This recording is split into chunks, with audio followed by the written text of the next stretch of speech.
Good evening, everyone. I call this special meeting of the Raymore City Council to order at 6 p.m. Thursday, February 16, 2023, and I ask the city clerk to call the roll. Councilmember Abdelgawad. Here. Councilmember Barber. Present. Councilmember Berenson. Present. Councilmember Burke. Present. Councilmember Forster. Present. Councilmember Holman. Present. Councilmember Townsend. Present. Councilmember Wills. Present. Mayor Turnbow, absent. Thank you. At this time, if you could please stand and join us for the Pledge of Allegiance. I pledge allegiance to the flag of the United States of America, and to the republic for which it stands, one nation, under God, indivisible, with liberty and justice for all.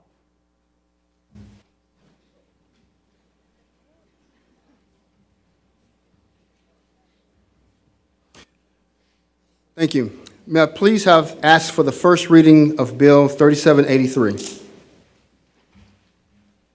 First reading of Bill 3783 by title only, an ordinance pursuant to Section 260.205 RSMO, opposing the approval of any application for the development, construction, and operation of a solid waste landfill, demolition material landfill, solid waste transfer station, or demolition material transfer station within 1/2 mile of the city's shared northern border with the city of Kansas City, Missouri.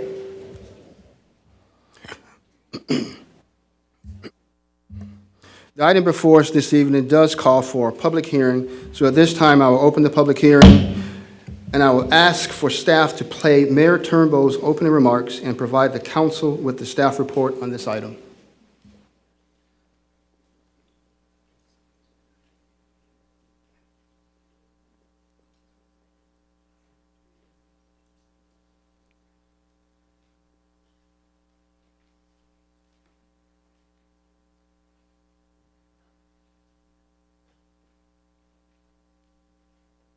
Well, good evening, everyone, and thank you for coming to Raymore this evening to share your thoughts and ideas about this proposed project. We want to share with you the information that we've learned over the past several months about this potential project and the effects it could have in our community. And I want to welcome you to share your thoughts and ideas as well with our city council. The landfill that is being projected for the area just north of our town, rarely have we ever been faced with this kind of a threat to our community. When we went down to Jefferson City just a couple of weeks ago to talk to our legislators about this project and how we could stop it, we learned that the developer had been down there the day before us and was espousing to them the virtues of a landfill at that site. And that pretty much solidified it for the other communities we'd been talking to who thought maybe we were only running with a rumor. It's not a rumor, it's real, and it's a threat. The threat of the smell, the threat of the noise from the machinery working on a regular basis, the threat of birds that would, of course, feed off of the trash on a regular basis. If you've ever been by any kind of an open landfill, you'll notice all the hazards that they produce. And it's a threat to our economy, to the environment around us, and to the people's homes and their values that they have in their homes. People have invested in our community to live here, work here, play here. They love Raymore. They love what it has to offer. And this would be a waste to their lifestyle, a waste to our community, and a threat to everyone who lives here. And we really need your support in this effort. Our own investment in our park system, in our schools, and our public safety are all threatened. And it's up to us to stand up and make sure that individuals who might threaten that understand how real this is to us and what a threat it can be to us.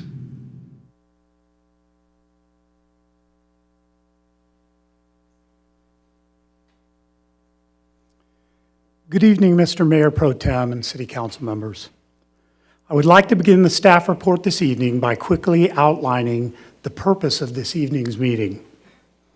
At this point, there is little need to give a history to prove what we are here for tonight, and that it is very real and a very real threat to the citizens, families, school children, businesses, and future growth of the city of Raymore and to our fine neighbors all around. That is now a matter of public record. On Tuesday in Jefferson City, at the hearing on House Bill 909, Jennifer Monheiser finally, after more than 100 days of us inquiring, made that public while testifying. The purpose of this meeting is to dispose of Bill 3783, just read to you, before you tonight. If passed, this bill will invoke State Statute 260-205, subsection 9.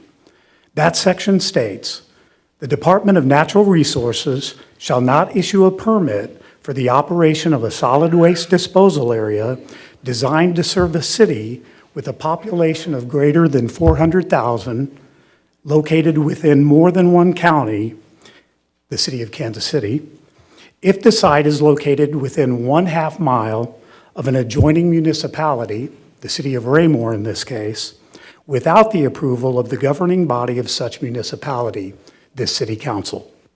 The governing body will hold a public hearing, and I think we're holding a public hearing for sure. On the screen before you tonight is the total area that was originally discovered as being considered for a landfill location. If you pass Bill 3783, it will effectively prohibit a landfill from being located within 1/2 mile of our northern border and will reduce the area that is still a threat to what you now see on the screen. Tonight, you're being asked to conduct a public hearing to listen to the public testimony of those who wish to speak, to hear their stories. Following that, you will be asked to dispose of Bill 3783. At this time, I would like to introduce Mr. Steve Jeffrey, your special counsel on this matter, to speak before the council. Thank you. It's my pleasure to be here tonight with you all. What I want to do is spend a few minutes and summarize for everyone 4 scientific, peer-reviewed, published studies conducted between 2011 and 2019 of 4 different landfills, and to briefly summarize what the conclusions in those studies were. What I want to do, first of all, is just to identify, show you what these studies are, and these slides are going to be available on the city's website, so there's no reason to write all this down. First is a study from 2019 on the health and environmental risks of people living near a landfill. The second is a study from 2016 dealing, again, with health effects of people living near a landfill. The next is a study from 2011 dealing, again, with health effects, odors, things such as that. And then finally is a study from 2013 that deals with the economic impacts on people's property who own property and live near a landfill. Concerning the first one of these studies, this is the one from 2019. It said, quote, 78% of the participants involved in this study experienced a bad odor on a consistent basis in their daily lives. Also, quote, respiratory diseases and breathing disorders can be caused by bioaerosols and biological agents released from landfill sites. Also, 54% of the participants of the study indicated difficulties in selling their property once they knew what was going on. The next study is the study from 2016, and again, it deals with health impacts. Quote, this study found a positive association between exposure to hydrogen sulfide, which is a gas emitted from the decomposition of landfill wastes, and mortality for lung cancer and other respiratory diseases. The study from 2011, again, it follows up another health study. Quote, neighbors of a regional landfill experience odors frequently. Evidence of impacts of landfill odor on health and health-related quality of life. Finally, the economic study found, quote, "The impact of landfill sites on house prices appears to endure over periods in excess of 20 years after closure." And what's significant here is the operational life of a landfill can be 30 to 40 years. So the closure process is a period of time after it closes. So the economic impacts can continue over a 50-year period. Also, the impact of active and historical landfill sites on house prices extends over a different geographical range, up to 3 kilometers for an active landfill site. 3 kilometers is approximately 2 miles. And also, historical landfill sites continue to depress property prices for more than 20 years after their closure. Again, just to drive that point home, how persistent the economic impacts of a facility like this can be. So based on these 4 research studies, which again are all publicly available, there can be an increased likelihood of odor, dust, respiratory disease, lung cancer, decrease in property values, and difficulty in selling your property. At this point, I'll turn it over to John Bognar.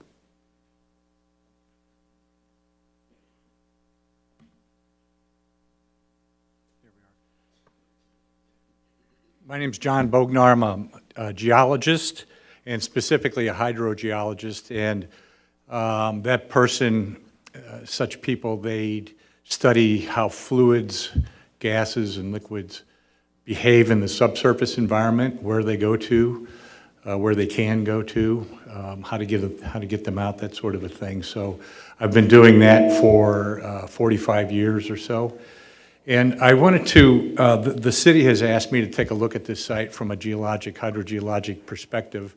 And how I did this is to, went to the Missouri Department of Natural Resources. They have a database that, that's my first slide up here. It's called GeoStrat. And like Steve said, these slides will be available later.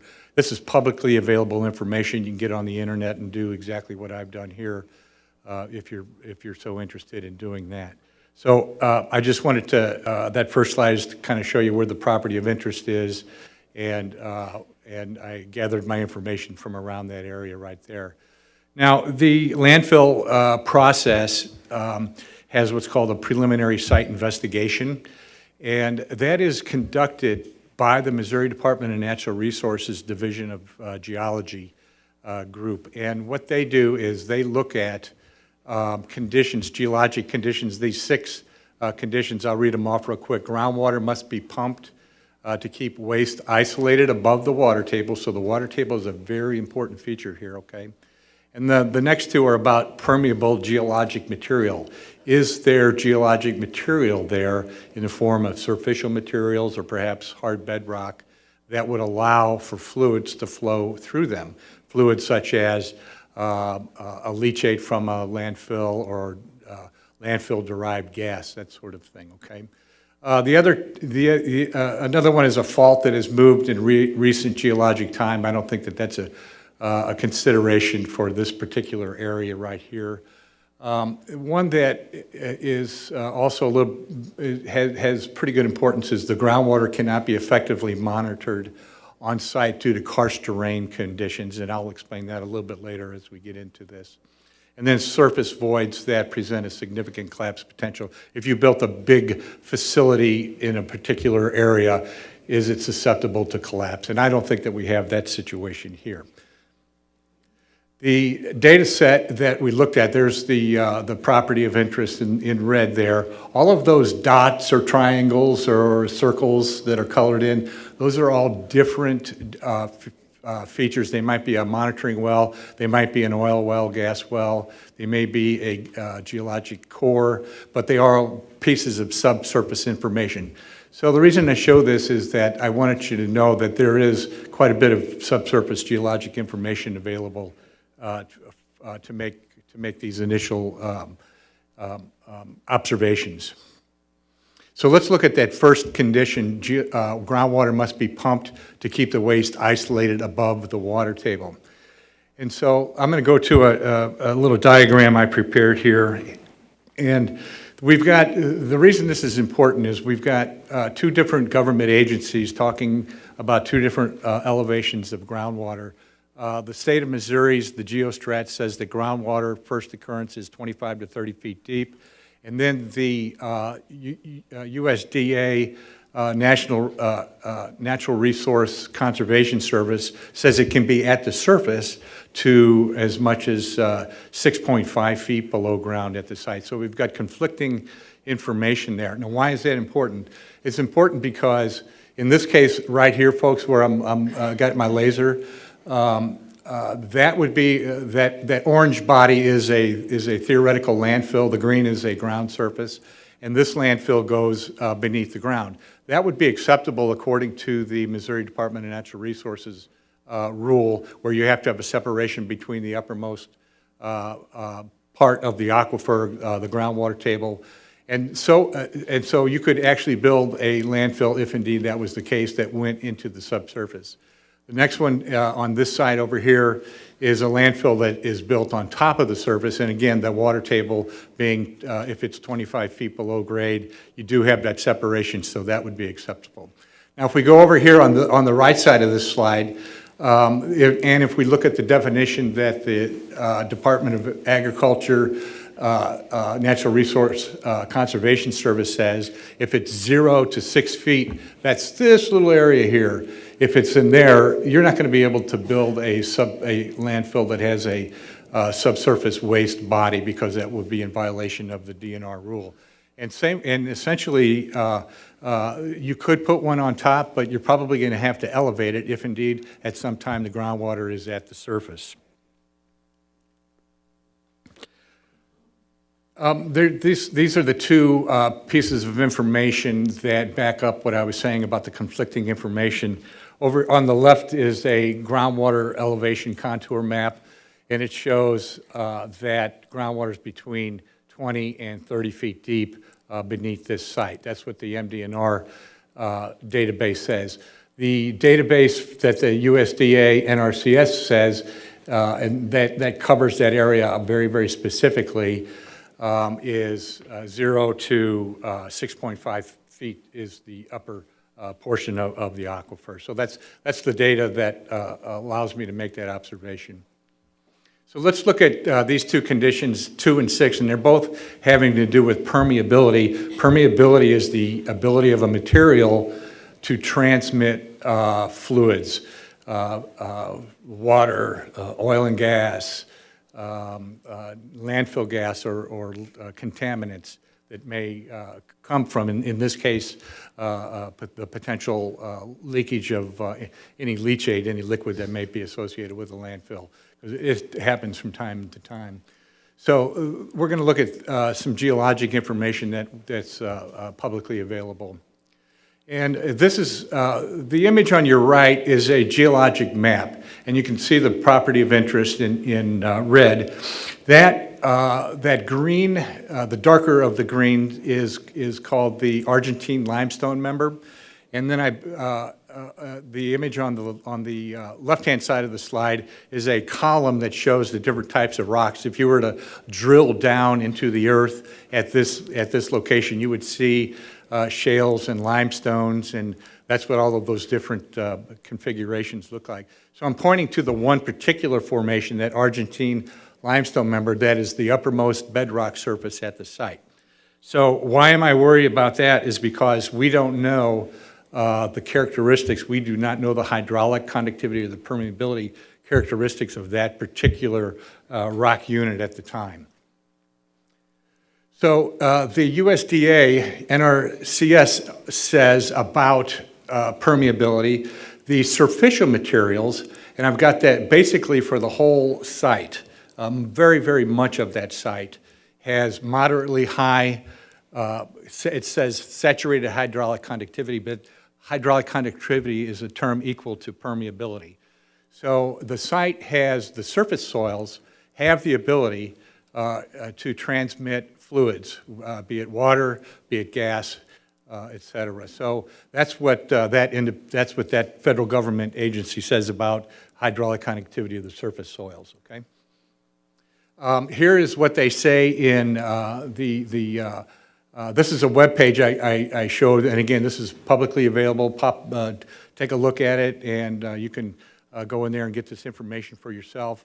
But what they said, they specifically look at landfill use, and what they came up with is that for general landfill use, they rate this particular piece of property as somewhat limited to very limited, and for a variety of reasons that I'm not going to go into here. I don't have enough time. But one of those reasons is daily cover. It's very limited cover is the material that they place on the trash face at the end of the day. It doesn't work really well according to this particular agency. Saturated hydraulic conductivity, I talked about that. It says it's moderately high. And the depth to the water table, so it's at the surface to lessen. Those are all concerns about this site that the federal government's agency is proclaiming in their analysis. And these are simply the backup for what I've just said. This is the soils that you see on that site. The reds are denoted as very limited, the yellows as somewhat limited. And let me go to the next slide here. This whole area right here, the entire site, if you look at this thing, the entire site is proclaimed as being very limited for its unconsolidated earth materials to be used as daily cover for the site. So if those are inadequate, any operator might have to go somewhere else or use something other than earth materials. Here's a point that I want to make is these are the deep aquifers, so-called, I'll call them so-called aquifers. An aquifer is a body of, it's a rock body that has water in it that is typically potable or usable for domestic or industrial purposes. In this case, at the site, both of the shallower and the deeper of the deeper aquifers, they are very, very salty. They're very high in total dissolved solids, so they're not usable. Why is that important? It's important because I think that people might be inclined to say, well, we can't really use the groundwater beneath this site, so maybe it's not so important.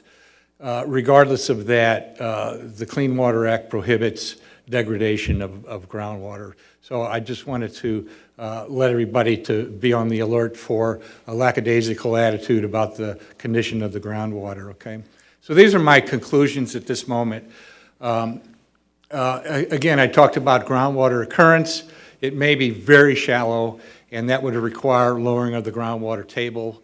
And I will tell you that there's definitions of groundwater table, of aquifer that would have come into play here. Those things will have to be decided upon and discussed.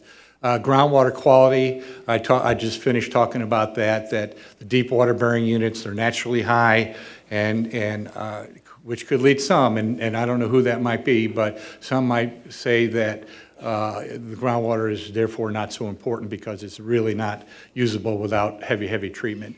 And I mentioned the geologic permeability exists, okay?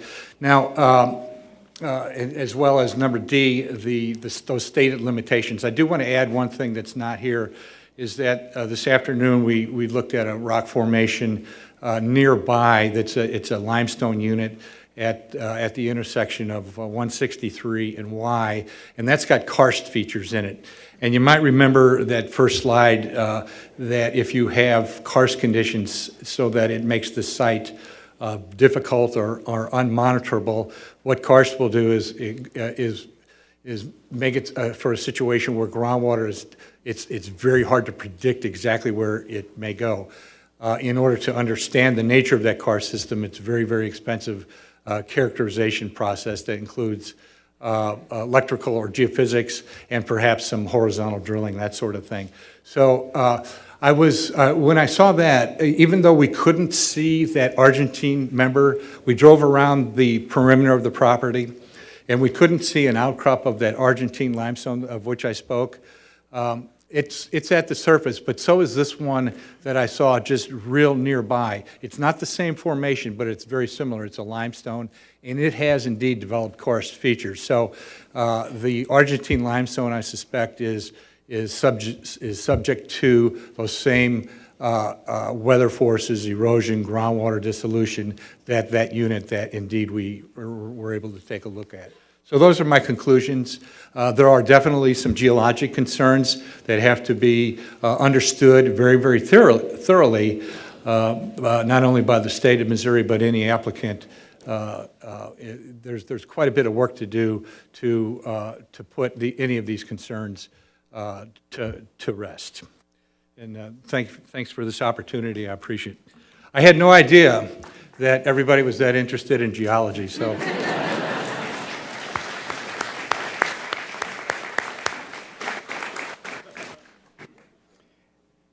And that was the short version, by the way.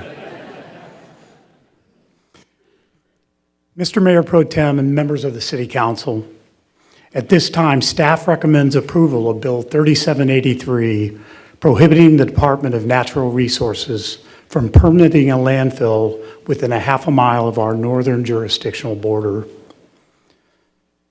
We understand that passage of this bill is only half the fight. A half mile is simply not enough, and the northern half of the property can still be exploited by the developers. We are profoundly grateful to Representative Hafner and to Senator Bratton for introducing House Bill 909 and Senate Bill 590 to extend what is now an antiquated half mile to 1 mile for this border.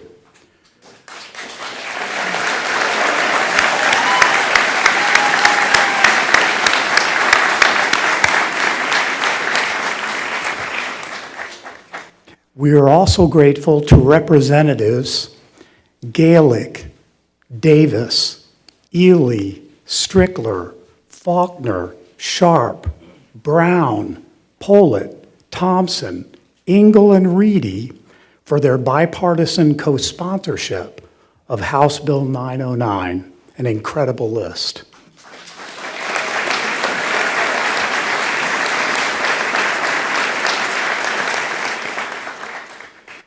Passage of that legislation at the state level is going to be critical to force open, transparent dialogue and equal access to a decision-making process among all the public and private entities impacted by a project that carries such significant and possibly catastrophic consequences to so many of our families and businesses and our neighboring communities and their residents as well.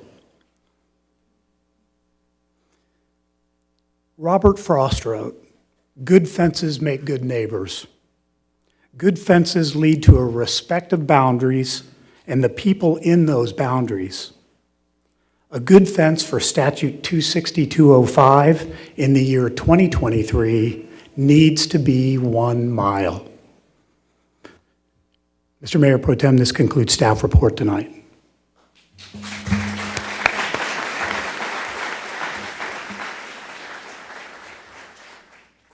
Thank you, Mr. Freeborn.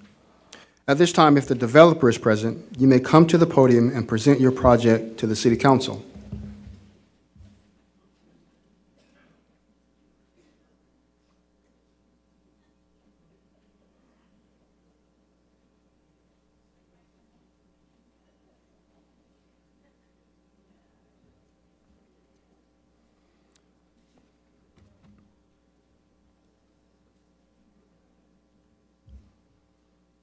Let the record reflect that the developer has chosen not to attend this meeting and present any facts related to their proposed project.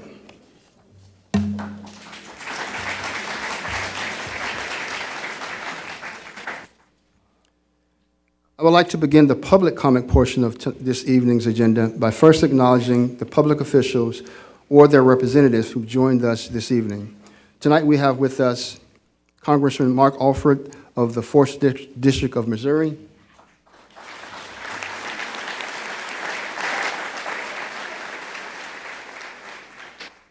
Mike Hafner, Missouri State Representative for District 55,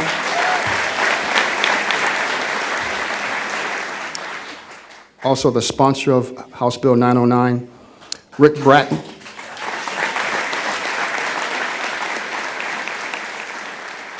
Yes, Senator Rick Bratton, House Senator for District 31, and sponsor of Senate Bill 590, which mirrors House Bill 909.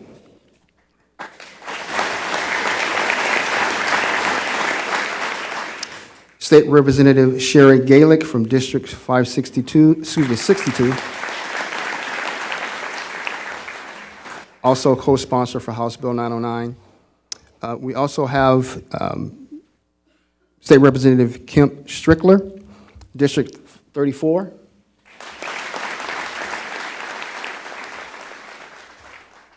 Also co-sponsor for House Bill 909. We also have with us this evening Chad Perkins, a State Representative from District 40. And we'd like to extend a special thank you to Representative Perkins, who drove from Northeast Missouri to be with us in attendance today. So thank you.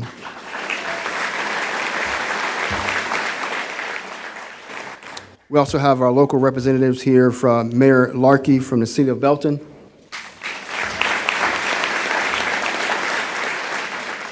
Our presiding Cass County Commissioner, Bob Houston.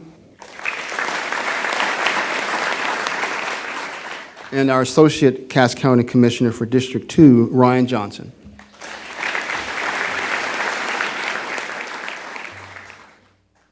I know at this time, I know that some of them would wish to comment on all of us regarding this item. And so I would like to begin by asking Congressman Alford if he would like to speak at this time. Thank you, Mayor Pro Tem, City Council. It's an honor to be before you and everyone here in this audience today, the news media. My name is Mark Alford, and I am the U.S. Representative for the 4th Congressional District of the great state of Missouri. It encompasses Cass County and Raymore, and I'm here to serve as your voice who cannot be up here today at this podium. I'm here to stand solidly against this landfill proposal and for Bill 3783. You know, every community, including the city of Raymore, should have a voice on the issues that affect our local communities. And I'm so proud to see so many people here today wanting to do just that. This landfill has been opposed by many members of Cass County community and Raymore Mayor, as well as many city leaders here tonight. And I'm committed as your voice to standing up for the 4th District, Cass County and Raymore. And because of that, earlier, a couple of weeks ago, I coordinated a meeting between the mayors of Kansas City and Raymore, Quentin Lucas and Chris Turnbow, to talk about this matter at length. And we did just that. We all agreed on that phone call that this landfill would have poor economic consequences for this community and this region. And it should not happen.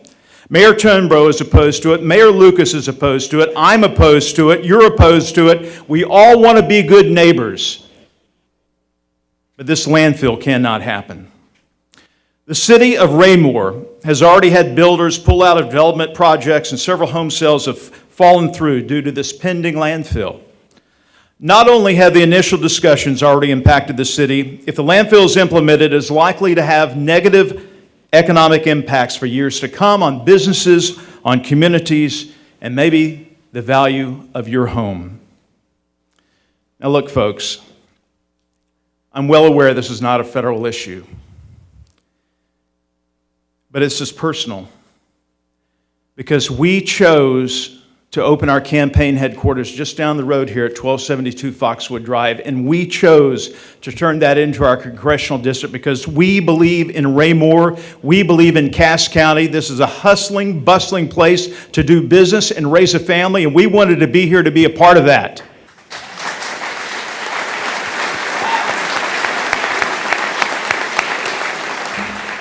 In addition, At least one of our workers lives in the Creekmore subdivision between this 960-acre proposed monstrosity and our congressional office. You know, they say that sunlight is the best disinfectant. And now that this project has been exposed for what it is and the sunlight has hit it, it is time to take it to the trash heap of history. The landfill must not happen. Thank you.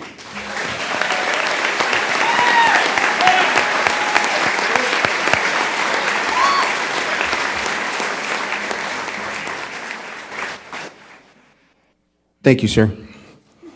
At this time, I'd like to call Representative Hafner, if you'd like to have some words, sir.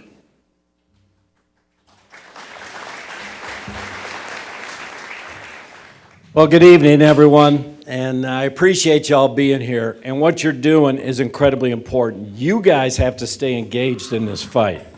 And Congressman Alford, you said this isn't a federal issue, but what's different about this, man, I was talking with the staff just today over another issue, foreign ownership of land, and they are engaged at the state level, and they are going to be committed to helping us fix this problem. And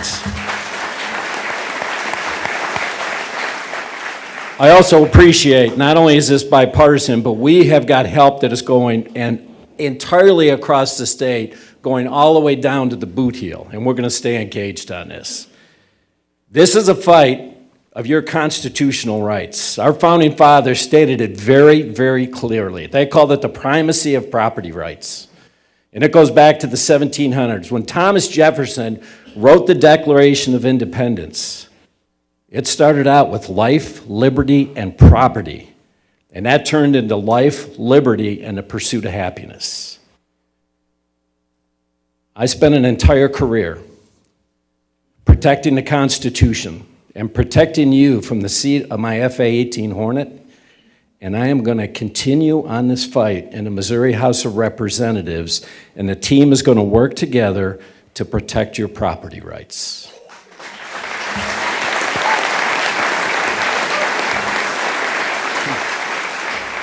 So I'm just going to take a minute or two and talk about the process. We need for you to be engaged. We had a 3.5-hour committee hearing. Over 500 people submitted testimony online. We need more. The committee hearing has taken place within a week. It's already been noticed. There's going to be an executive session. Keep your voices heard. I'm going to rely on the local officials here to let you know how you can continue to voice your opinion to those individuals that are going to be voting on this bill to help protect your communities. Once we get it through the Rules Committee, then it's going to go to the floor. There's going to be an extended debate. If we're able to get it through the floor, it's still got to go through the Senate, and then we're going to look for Rick Bratton to pick up the fight over in that side of the Capitol, and then we're going to get this ultimately to the governor. Leadership within the House is committed on this. The floor leader and I have talked almost on a daily basis. The staff of the Speaker of the House is engaging with me almost on an hourly basis. The Speaker is going to do his part, but you guys got to stay engaged to put the pressure on the politicians that are on the wrong side of this. Again, we're going to keep in the fight. We're going to keep fighting for you, but we need your help in getting it across the finish line. Thank you.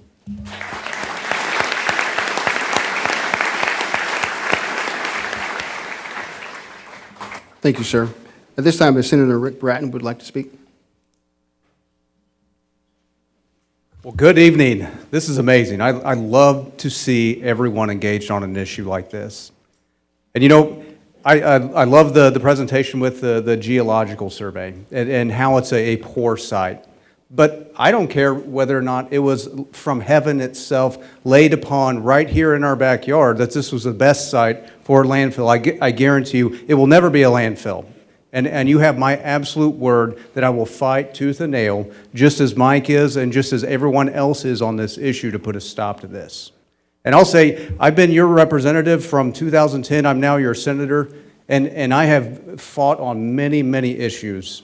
But this is the first issue that I've ever had where it's 100% opposition, and the people rising up and flooding our offices with opposition to this development, or this wanting to develop this horrible project. So I assure you, I'll be advancing my bill. I'll be advancing any sort of legislation I possibly can. Because one thing in the legislative process that is at our disposal is amending. And one thing that I love to do is add amendments. And they're not going to know what hit them, folks, because every single bill that I can put an amendment on, they're going to have to be fighting 100 bills in in both chambers, because they're going to have an amendment on every single bill that I can absolutely put on there. So it's a fight by fire aspect and approach, and that's exactly how I'm going to approach this, because we're going to stop this. We're not in my backyard, not in your backyard, because this is your livelihood. These are the things that you have worked for your family, and we hear you. And I didn't come here to give a lofty speech or anything. I came here to listen to you, because that's what I'm supposed to do. And it's loud and clear without you even having to say a word, looking at the amount of people pouring into this place. Thank you. Do not let up. I have to encourage, do not let up, because that's how these things advance, is by we let off the gas in our intensity, in our fight, in our fire to stop something like this. That's what they'll wait on, is for you to just let off the gas. So please stay involved and pay attention to what the mayor, they've done a fantastic job, the whole city council, of establishing a website and trying to make sure you're informed. But continue to do it. Do not give up. Thank you, and God bless you all for coming out tonight. I really look forward to what you have to say and hear you. So thank you, and it's an honor and a privilege to serve you, and I will continue to do so as long as I remain that and be your voice. So God bless you all.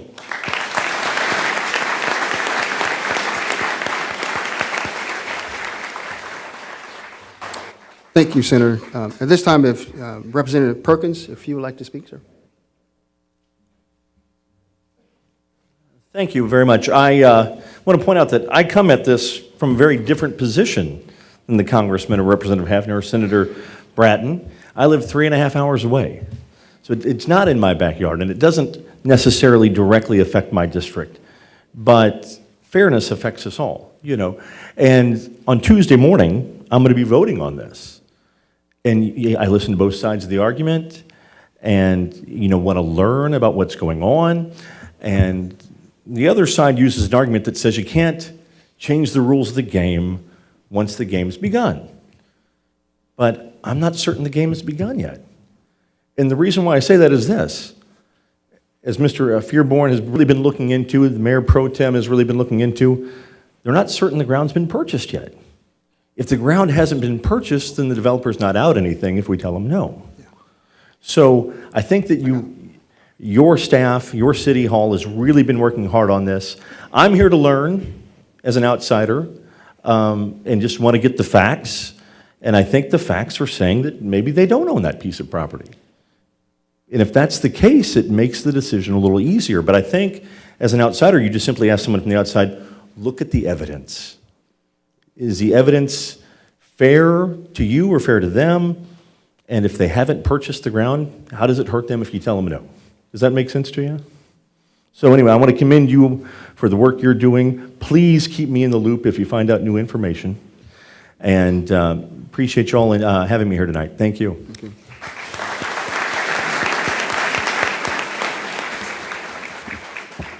Thank you, sir, for your time and comments this evening. At this time, if Representative Galick would like to speak. I really don't have much, but what I can tell you is I have gotten personally over 250 emails. I've had phone calls, I've had letters. People care about this, and it's not just people in Raymore.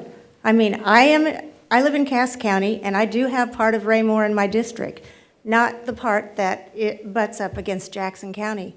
But I have had many, many people from Jackson County contact me and say they don't want it either. Lee Summit doesn't want it. The only people that wants this is the people that want to put it there. And I was very intrigued at first just to find out more information. Not that I wanted it, because I didn't. But what I did find out, they have 17 high-paid lobbyists. To me, that says that this is not just a small business venture. There's there's something bigger to this. The other thing that really struck me, I was a city commissioner at one time, and you have master plans. You think about what's going to happen up to 40 years from now. Kansas City spent a lot of money on that parkway. It was supposed to be a scenic parkway, you know, on 150 Highway. There's supposed to be businesses and residential, and extension from Longview Lake. They did not design it to put trash trucks up and down that road. So I am fighting this. I'm very thankful that Representative Hafner sponsored this bill. And like I said, we're going to get it done. So thank you.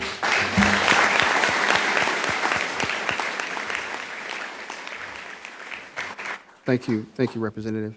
At this time, if Representative Strickler would like to have comments? Hello, everyone. My name's Kemp Strickler. I represent House District 34, which is in central Lee's Summit. So, as you might expect, we have a few concerns in Lee's Summit as well about this project.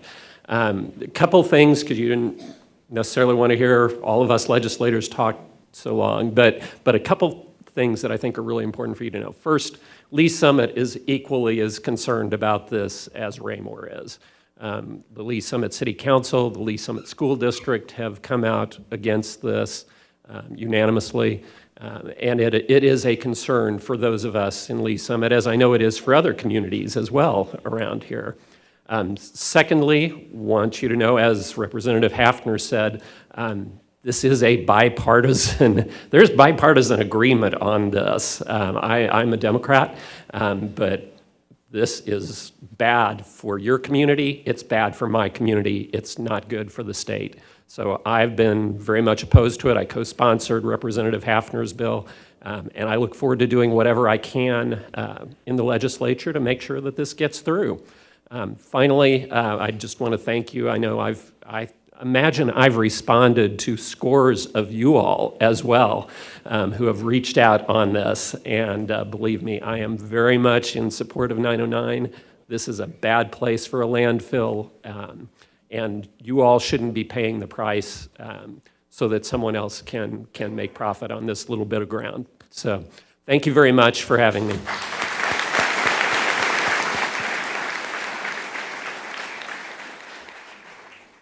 Thank you, sir. At this time, if Presiding Cass County Commissioner Bob Houston.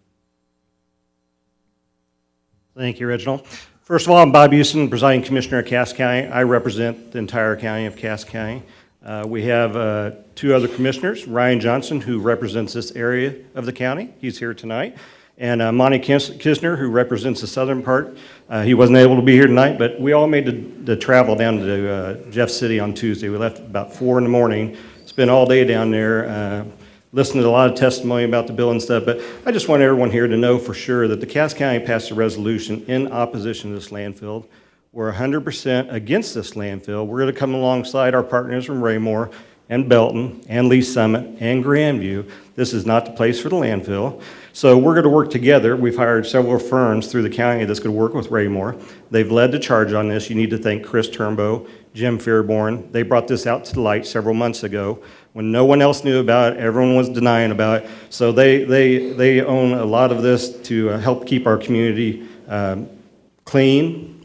You can say, Rick said, the back door. You know, it's not being on our back door. The way I look at it, that's our front door. We don't want it there. We're not going to allow it. We're going to fight it with every chance and every breath we have, but we're going to work with them together, a unified force, and we're going to put this thing down. Thank you all.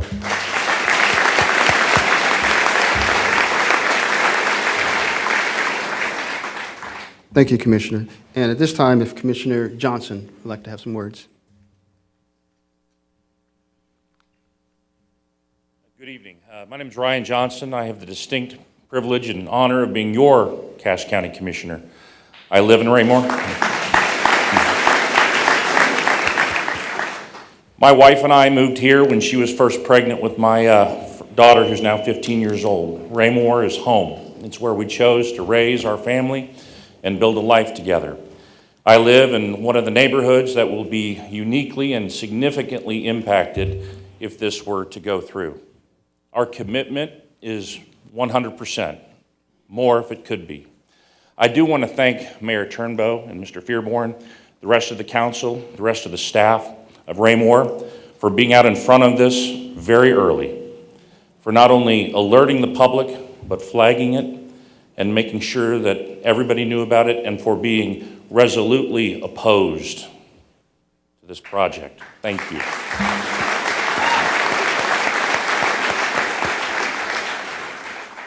And I can tell you that the county will work with our friends here in Raymore and the other municipalities that will be affected. We'll work with our partners and our friends in the state legislature. We'll work with public affairs firms that we've hired, that you all have hired, to fight this battle in Jefferson City and to take the fight to them until it is won. We have a long way to go, but it is important for you to be involved, to stay involved, and you have my absolute commitment that we will stay on top of this until this threat to our community is ended. Thank you all.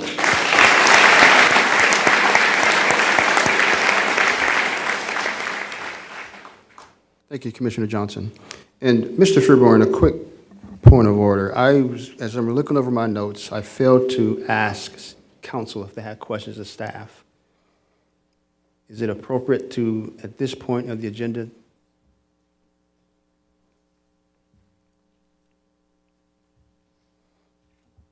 Absolutely, sir. Some quick questions, if you would have them. I feel like Steve and I were probably pretty clear in our points. Okay. Just about anybody in the room might have gotten lost on John's stuff, but Yes. I was. No, it's customary. As staff gives a report, we usually have opportunity for council to ask questions. I didn't want to deny them that opportunity if they may have had any. Seeing none. Thank you. Thank you for the indulgence. Thank you, sir. Thank you. And lastly, I also like to thank all of our representatives who were here tonight. Thank you for your service to all of our citizens and for all of your incredible support on this issue. So again, thank you for coming tonight.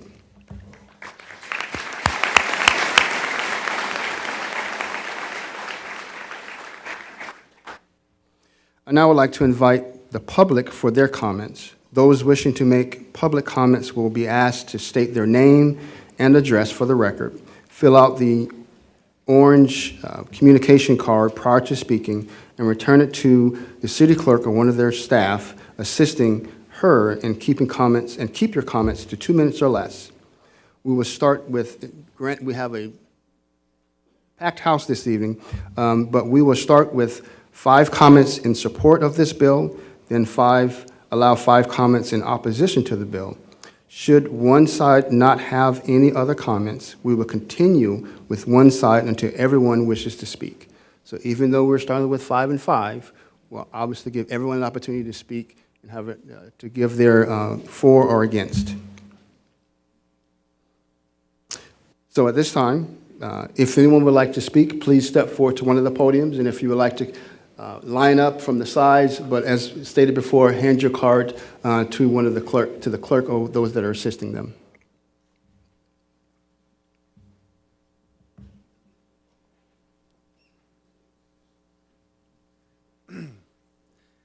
My name is Kit Starr, and I live at 9500 Meadow Lane in Leawood, Kansas. I have a business in Grandview. And I come at this from a different perspective than most of you. I'm in the waste industry.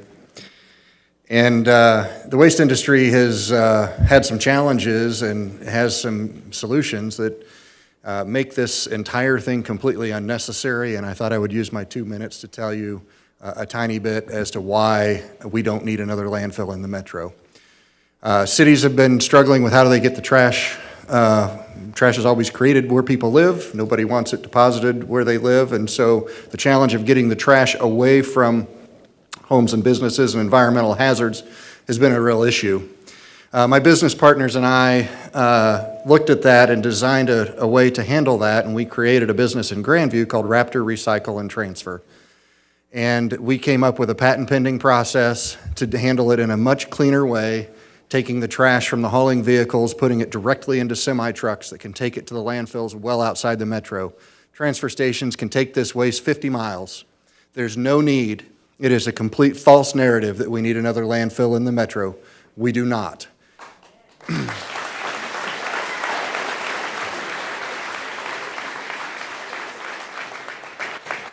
When people talk about the need for this landfill, there's one reason alone: the need for greed. We've got this covered from a waste standpoint. Raymore's trash already goes through our facility. We could handle all of Kansas City, Missouri's residential pickup and add that on to what we're doing today, and we'll be at about 1/3 of our state license capacity. So we designed this facility to prevent the need. Quite honestly, we never dreamed anybody would even propose a landfill in a city. It's just not how it's done anymore. It's always done away from people and away from environmental hazards.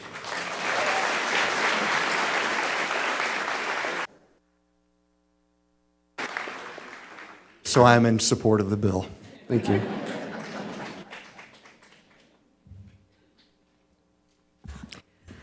Good evening. My name is Pam Hatcher. I live at 1403 North Madison, which is approximately 1/2 mile south of the proposed landfill on Madison. It's right directly across from Creekmore, Clover, and Hive development. And I am in support of passing State Bill 3783. I am also the broker and owner of Integrity Group Real Estate. I do both commercial and residential. This will impact Raymore significantly if this landfill does go in from both a commercial real estate standpoint as well as a residential. With all due respect to our representative who mentioned if the developer had already purchased the land, I really don't care if they've purchased it because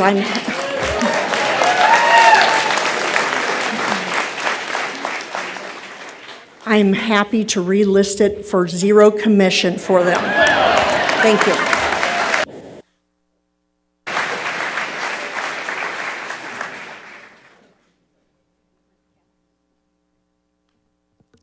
Hi, my name is Andrea Lukenbill. I live at 100 East Foxwood Drive here in Raymore. I am not an expert in environmental sciences, nor am I an expert in waste management. So I'm going to talk to you about what I am an expert in, and that is being a mom to 2 daughters. I work diligently and purposefully to create a safe, healthy, happy environment for my kids to be raised in. And this landfill threatens to dump on my ability to provide those basic needs for my kids. I'm also an expert in being a homeowner here in Raymore. I'm an expert in managing our home that my husband and I both have to work 40+ hours a week just to pay our mortgage, tithe to our church, care for our kids, and maybe take baby steps towards financial freedom someday. And this landfill again threatens to trash our dreams and our future that we chose Raymore to be the rock for. So I am in support of passing this bill and ask that the city would do that. Thank you.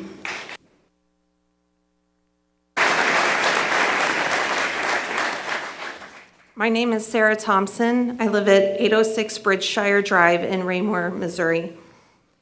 I'm just going to start and just say this is crazy, right? This is crazy what is going on.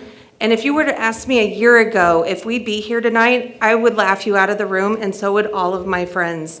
And when this came to light and this, what did they say, the sunlight came over and put a spotlight on it, and we can all see this ugly, horrible plan, it really just, I was actually glad that it's all out there and known, and I thank the communication manager of Raymore for making us all aware and keeping us informed as we go through.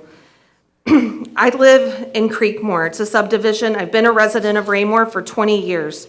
I also grew up and graduated from Grandview High School, and I know the area very well.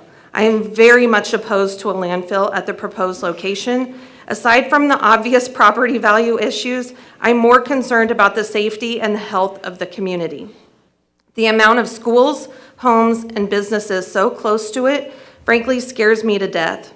The impact of the water, the dust this would bring, the overflow trash, not to mention the rodents, the birds, the bugs, the health risk alone. The EPA has said that all landfills leak, and that is a quote. The Sugar Creek landfill that was discussed on Tuesday and touted as a safe landfill that one of the representatives says he drives by and there's no problem, has had multiple EPA violations. We can't allow one developer to change the community this way. The developer said on record on Tuesday that this would be a regional solution to a regional problem.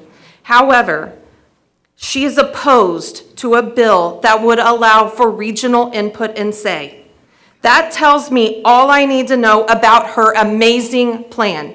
If it's so good, why can't we have a say? This is our homes. It is not right.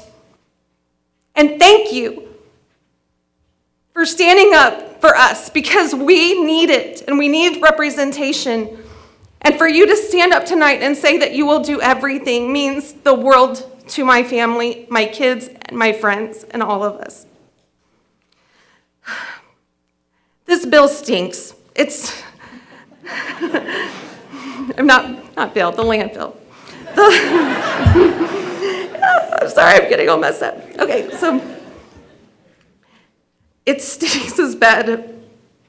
Anyway, I'm moving on. The smell alone will detract any newcomers to this area. Our growth as a community will stop in its track. I also want you to be aware of the petition that I have started. So far, I have over 100 signatures on gopetition.com. I urge you all to go there, but in Raymore landfill, you'll find it and sign the petition. That is urging Kansas City to follow other communities' footprints to oppose this site. They haven't done enough in Kansas City and need to do more. I appreciate Mark Alford's comments that the mayor says that he will support it, but that is not enough. They need to do the work at the city council level as well. Thank you for the time tonight. I appreciate your support to oppose this landfill and support 3783. I also appreciate, again, the amazing communication the city council has done.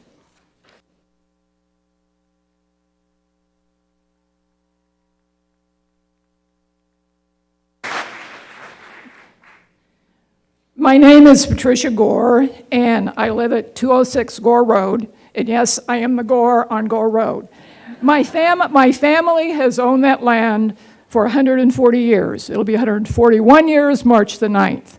My great-grandparents came from Ohio out to Missouri to have a farm that eventually had 200 acres in that area, and we're a mile from the county line, northwest corner of Gore and Madison. My sister and I, fourth generation, still own 49 acres of that land, and we still farm it. We do not want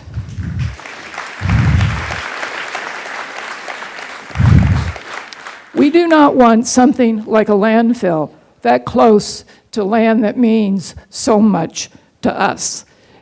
I look out my kitchen window and can see still clear to the county line. Probably farther, the trees weren't in the way anymore. And I keep thinking, what's going to appear there in a few years? I'll probably be gone. But we have children in my family that are still interested, that are adults, that are still interested in perhaps living there someday. And so it is very, very important to us that the council passes this and the state works on it for us. Also, I taught 32 years in Lee Summit. I was an elementary school teacher, and I cannot imagine Summit Point, which sits diagonally across from there, being a teacher there. I taught at Greenwood. It was enough having the quarry trucks come by. And I cannot imagine all of that traffic on 150, the smell when the kids are out at recess, and the parents, will they want to send their kids to school there? You know, it just breaks my heart. And so I hope that we were able to accomplish this. Thank you.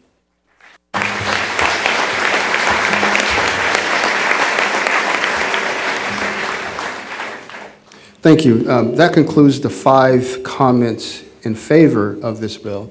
Is there anyone in the room in opposition to Bill 3783 and in favor of a landfill? Please step forward.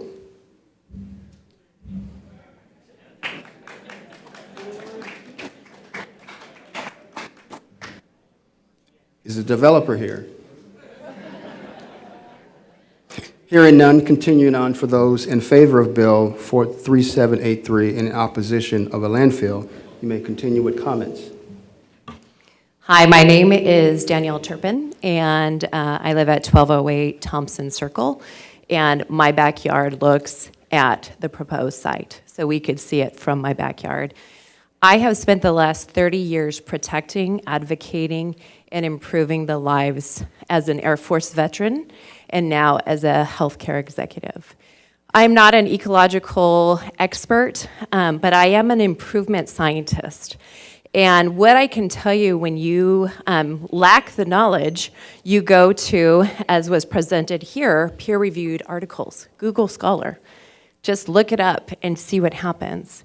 And I can tell you from my lens of what I do every single day to improve the lives, to elevate the human experience, is we look at harm. And we look at harm from a physical standpoint, we look at harm from a financial standpoint, we look at it from an emotional standpoint, and a socio-behavioral standpoint. And every single one of these applies to this landfill. We're looking at people's lives that, financially, we've already talked about that. That is a huge implication for people's futures, not just now, but for generations to come. We're looking at an ecological, physical harm. Do your research, you guys. The implications are not just for our generation, it is for generations to come. Look at the research on toxic gases. Look at peer-reviewed articles that show this is the worst possible decision that we can make. You talk about the emotional harm. We've heard, the ability to be and live in a place where you feel safe, where you can go out and breathe fresh air. We just moved here, and we chose Raymore out of every single city in the Kansas City area because of its beauty, because of its economic growth, because of the feel of the community, and I am proud to be a Raymore resident now. And finally, this is really an ethical debate. This is an ethical debate when the needs of one outweigh the needs of others. And as an Air Force veteran, I will tell you, the fight for justice is embedded in this argument. The fight for justice is embedded in all of these conversations. And I appreciate you standing up for the people, and I appreciate everyone being here to fight this, because this is harm in every sense of the world. And as an improvement scientist expert, I will tell you this is the opposite of improvement for anyone in this region. Thank you very much.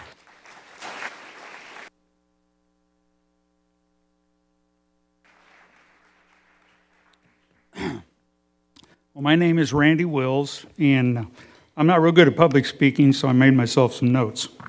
So I wanted to relay an experience I had, and many of you may recall about 10 years ago, Waste Management tried to put a transfer station in the Blue Summit area, and the property that they were wanting to buy was my property. I had 6 acres up there. And I just want you to know that these waste companies have unlimited money, piles and piles and piles of money. And they have the best lawyers that money can buy, and many of them have politicians that they can buy. But what it takes is enthusiasm, determination, and drive. And everyone here needs to do their part. Contact these people here. These guys sorry. All of these representatives are 100% behind this, and we need to show them your appreciation and encouragement. And the only way that you're going to stop this is to keep fighting, and don't ever stop fighting. As far as my situation with waste management, they never got it done. And you know why? The people. The people stopped it.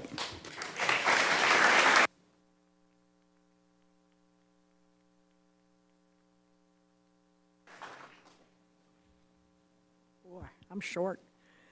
Hi, my name is Colleen White, and I live at 14801 Peterson in Kansas City. And I want to thank your city manager, Mr. Fairborn, and the mayor for their constant contact with us about this project. I live in Kansas City, Missouri, and I'm one of those people that got the letter that tells me that they were going to take my home. Obviously, aside from everybody else's talking about the smells and everything else, we've lived there for 30 years, and we're not about to go. And I'm not going to do anything but fight this. And I'm a fighter, and I'm also a politico behind the scenes. And I will do everything I can to reach the people I need to reach. As your officials know, I have been working very hard on the Kansas City, Missouri City Council. And for those of you that don't know, we made a little bit of progress a few days ago. We now have something called Resolution 230161 that has a start. We have 3 council members that have actually said they believe us and they know the project's real now. And it took my sending that letter that they were going to take my house to them all to finally wake them up. They understand there's an issue now. So we were going to have the first reading of that resolution on Wednesday. Obviously, there was something pretty darn important going on that day. So I will be keeping the city manager posted as to when that hearing will be. But any of you that are in Kansas City, I would really beg and plead you to contact your representatives. Mr. Fairborn has a copy of the resolution. He can put it on the website too, if possible, so people can speak against it, for it. We need as many people to contact the city council members as possible. But the other thing that you can all do is our dear sweet person that wants to build this landfill's name is Jennifer Monheiser. She has a company called Mark II Transfer Station in Kansas City, Missouri. And if you go to her website, now it's Mark II, not Mark I. Mark I's a great Union Electric company that is very good with people. Mark II Transfer Station has their email and phone number on their website. Feel free to give her a call because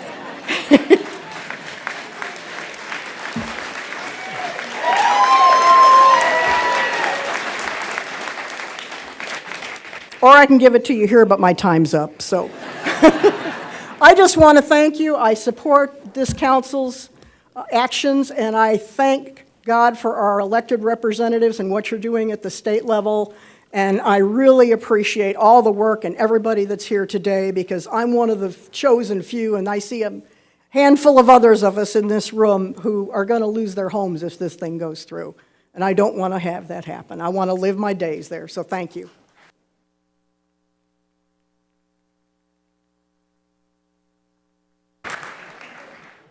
My name is Rick Myers. I live at 14550 Raytown Road, Kansas City, Missouri. So I want to echo some of the things that Colleen just said. We have fights on many fronts here, and Kansas City is one of them. So to my Kansas City residents who are in the room, please find me afterwards out back. We need to gather our strengths. We need to fight city council. So please find me in the back. Also in the back afterwards, for those of you that have not signed it, we've started some physical petitions. I know we talked about a change.org petition up here, but we've got physical petitions to sign in the back. Be sure you're signing the right one. There's one for Cass County residents. There's one for Jackson County residents. So that would be places like Lee Summit and Grandview. And then we have a specific one for Kansas City, Missouri.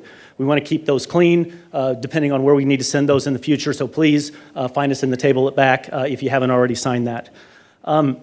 So one of the things, I had the privilege to speak in Jefferson City, Mr. Hafner, at your presentation. I appreciate the opportunity. I appreciate your leadership. One of the things that was talked about in that was that the developer said that they didn't like the rules being changed in the middle of their presentation. They're partway into this process and the rules are being changed. I've lived at 150 and Raytown Road since 1994, and we were promised certain zoning. You want to talk about rules being changed in the middle? It's being changed on us.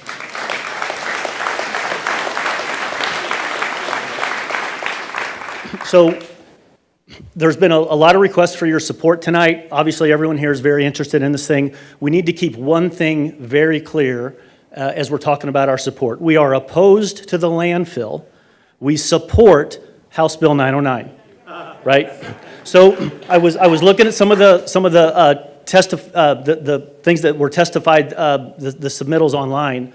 About half and half were split. People got confused. They thought they were opposed to the landfill. But in actuality, they're supporting House Bill 909. So please, when you're reaching out to your representatives, please keep that clear. We're opposed to the landfill. We support the legislation. One last thing, I do want to thank all the members of Raymore for your leadership, your communication. It's been fabulous. We wouldn't be here without you guys, so thank you very much. Representatives from the state, senators, we appreciate your leadership, the bipartisan support. It's all been wonderful, and we look forward to next steps there. Last thing, we have a Facebook page, Stop the Lies, Stop the Landfill. If you're not on that, please join it. I'm just a guy who lives in Kansas City. I'm going to try to organize our team. We're going to try to fight that fight. I'll leave the state fight to the experts up here. But any help we can get on the Kansas City side would be greatly appreciated. Thank you very much.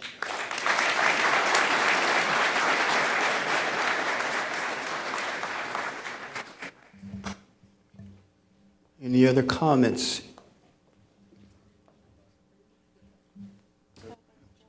No, we've already exceeded the 5. Was there? Yes, thank you. Was there anyone in opposition to Bill 3783 and in favor of a landfill? Please step forward. It's the best moonwalk I got right there. In the spirit of healthy debate, if there's anyone in the room who would like to speak in opposition to Bill 3783 and in favor of the landfill, please step forward. If not, then we will move to opposition to Bill. Oh, okay, thank you.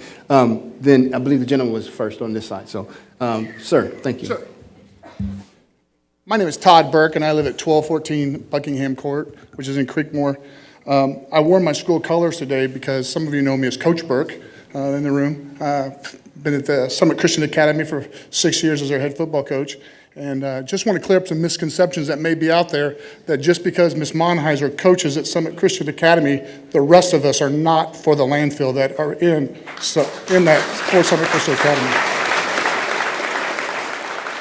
We love our neighborhood. It would be ridiculous for us to support that, even if we were best friends, but we're not the dear friends that she refers to. I've had many opportunities to be at a landfill. I don't know how many of you have ever been to a landfill. I've never, through mission trips and moving kids out of houses and remodeling and storm cleanup, helping community service. I've been to landfill several times, and not one time have I left a landfill thinking, that was an incredibly nice experience. Not once. So I just appreciate all the work that you guys have done to stop this bill, and I'm supportive of tonight, obviously, you passing that. And thank you guys for working so hard in Jeff City and doing what you do there. I know that's a long job, and you're away from your family, so thank you for doing that. But I want to remind us that tonight when we pass this, that's only half the fight, right? You've only cut the fight in half. And so many times as a coach, right, you get a big lead and you think, you can coast. Guys, you can't coast. Many of you will be less affected tonight because the bill got cut in half, but we can't lose half of you, half of your support. So please continue to do whatever you can to fight this, be vocal, have great conversations, use facts, not rumors. I think that's huge. That's why I'm speaking tonight. And so we are not for the landfill in any way, shape, or form. And just want to let you guys know that just thank you for your support, and please pass 3783 tonight. Thank you.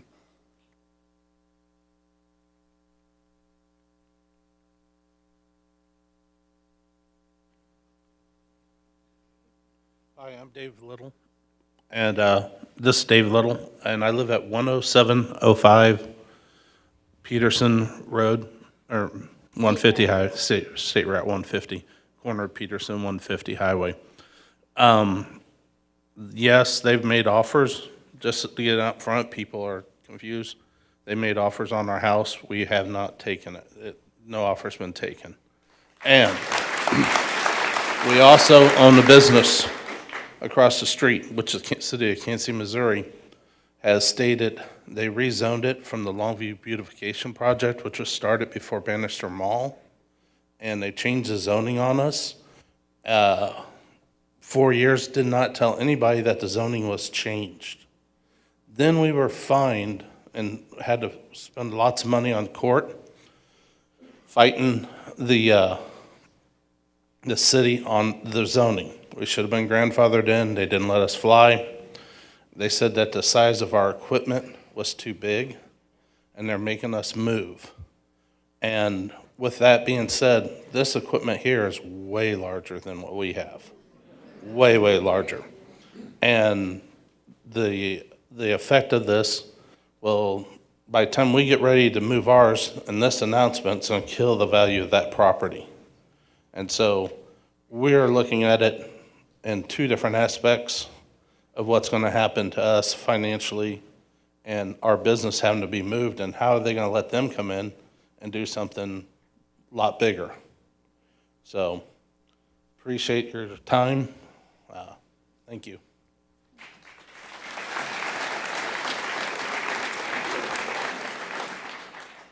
One other thing that we were doing when we first started is we were hauling in concrete and built up the level of it. Because when they widened 150, they built it up so high that our property was just in this big ditch. So we came in and brought just, I can't tell you how many truckloads of concrete that we hauled in. They made us stop doing that and said that would constitute us as a landfill. And so the city of Kansas City did that, and we're literally, got you covered right on 150 highway. So they told us, and we fought them, we did 3 years, and spent $60,000 in attorney's fees fighting the city, and we lost. So, yeah, so that's just letting you know that the city will do, it's gonna be a really hard battle with the city if they decide that they're on board for this. So, thank you.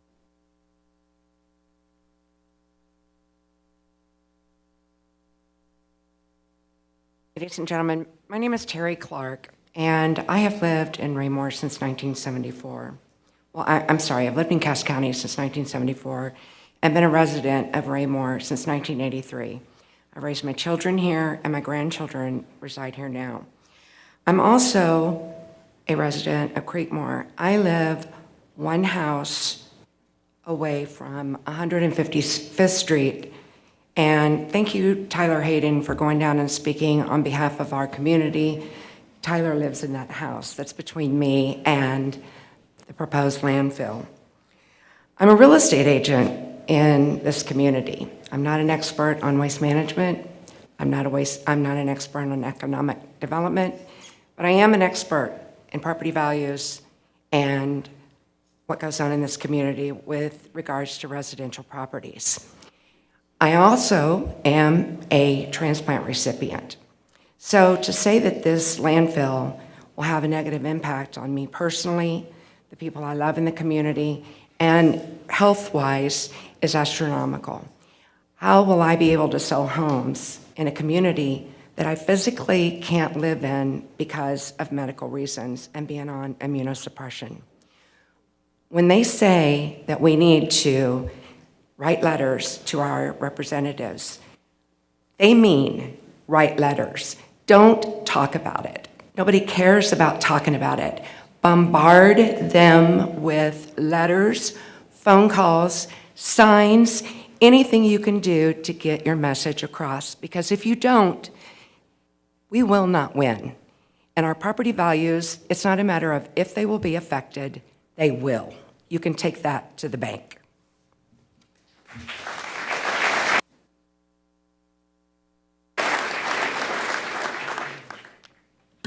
Hello, my name is Don Bittner. I live at 2918 Southwest Arthur Drive over in Lee Summit. And Summit View Farms, about a mile or a little more than a mile from where this proposed landfill is going to go. So I'm definitely in support of this bill. Definitely have to thank the representatives and senators, thank Raymore, Mayor Turnbow for getting out in front of this and basically bringing the other communities in. We brought Lee Summit in, the rest of the community. So I think everybody a round of applause for that.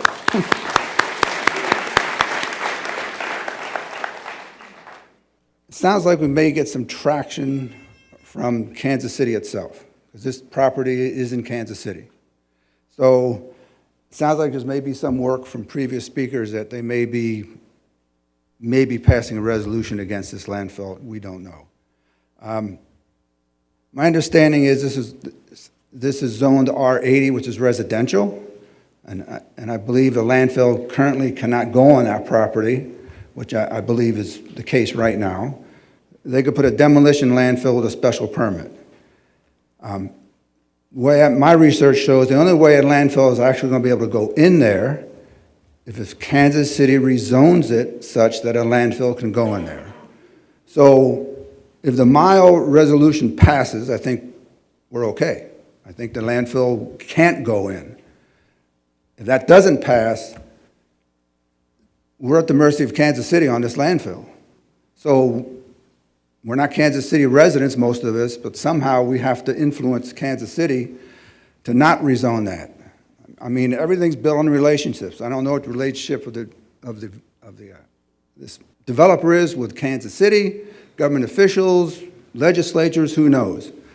But I think the threat now that doesn't pass the 1 mile limit is Kansas City rezoning that such that a landfill can go in.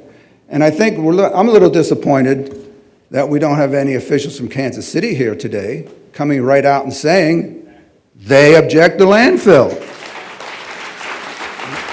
So I think we're going to have to work with those in Kansas City to keep the pressure on them, because money talks, politics. You don't know what can happen. So I just think we need to keep on them to make sure they don't rezone this so the landfill can go in. Thank you.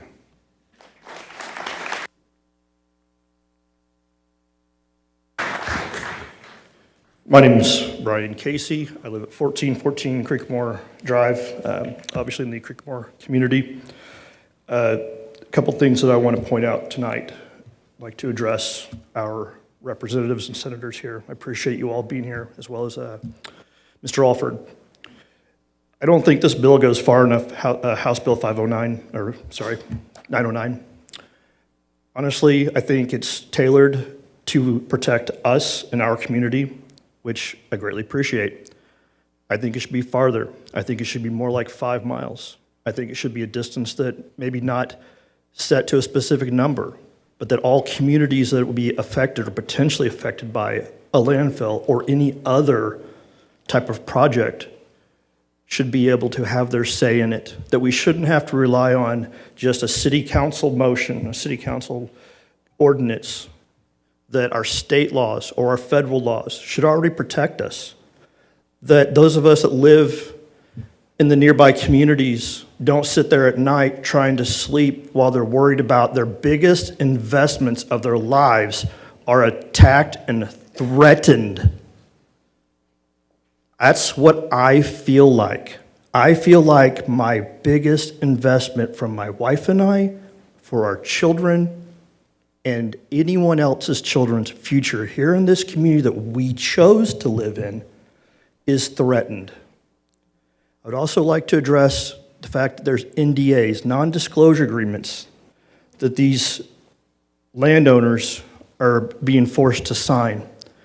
I would like to challenge our reps and our senators, both at the local and federal levels, to do away with these. When it comes to something that impacts a community like this, no one should be forced or allowed to hide behind a piece of paper.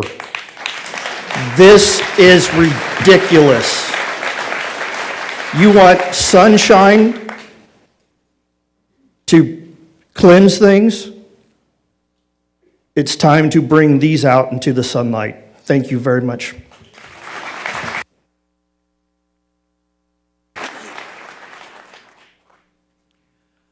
Hello, my name is Steve Poley. I live at 2355 Southwest County Line Road, which is in Lee Summit, which is approximately 1/2 mile from the corner, the southeast corner of the proposed project.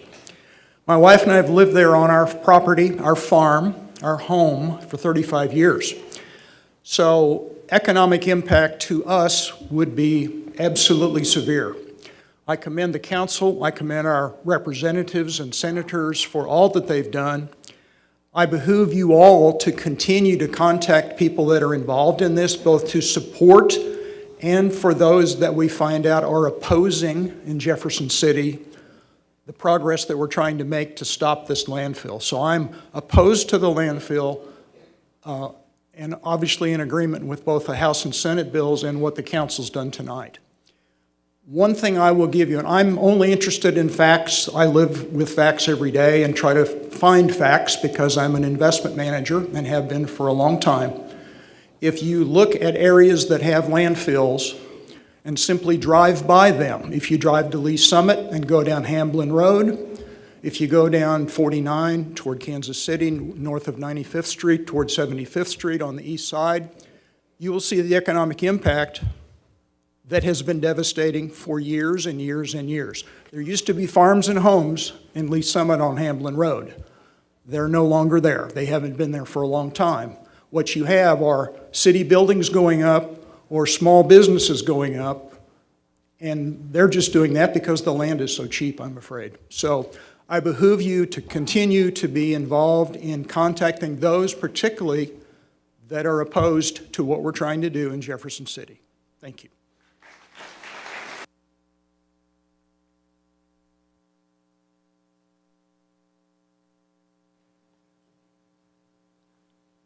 Good evening, everyone. My name is James Woods. I live at 309 North Park Drive. Tonight I want to thank city council members. I want to thank our representatives for what they're doing. And I want to keep this short in that they are doing what they know how to do and they're doing what's passionate to them. And I appreciate that. So my question then is a charge to you. We got a room full of people, and I can tell you, coming down 58 Highway at about 2:30, 3 o'clock in the afternoon, this is not everyone in Raymore. Promise. I promise you. So my question is, who do you know that's not here tonight? Talk to them. I don't need you to talk to 50 people or 100 people or 1,000 people or stand up here like this and talk to a whole room full of people. Talk to 2 people. Everyone, talk to 2 people. When they talk to 2 people and they talk to 2 people, that's called exponential growth. And pretty soon, me talking to you, I go out on the street and I bump into someone who says, you know what, I heard someone saying that at a meeting one night and they said I needed to tell someone. I told 4 people. That is what gets movement, because instead of 500 letters, there's 5,000 letters. The whole city of Raymore is writing. The whole city of Grandview is writing. The whole city of Lee Summit is writing. You get that many people together and that's where our power is. Their power is in legislating and doing what they do. Our power is letting them know what we think. Thank you.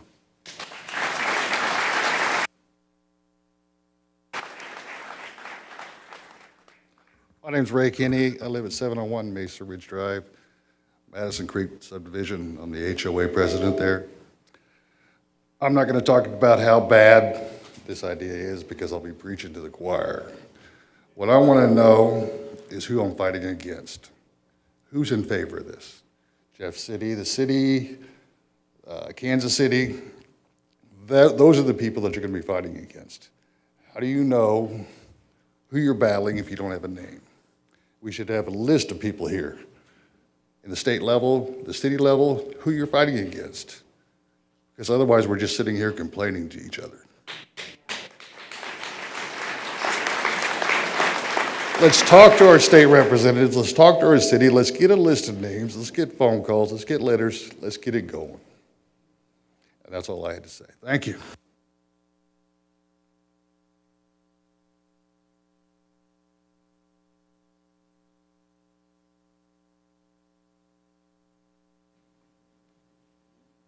Hello. Good evening. My name is Tricia O'Connell, and my address is 14900 Peterson Road, Kansas City, Missouri.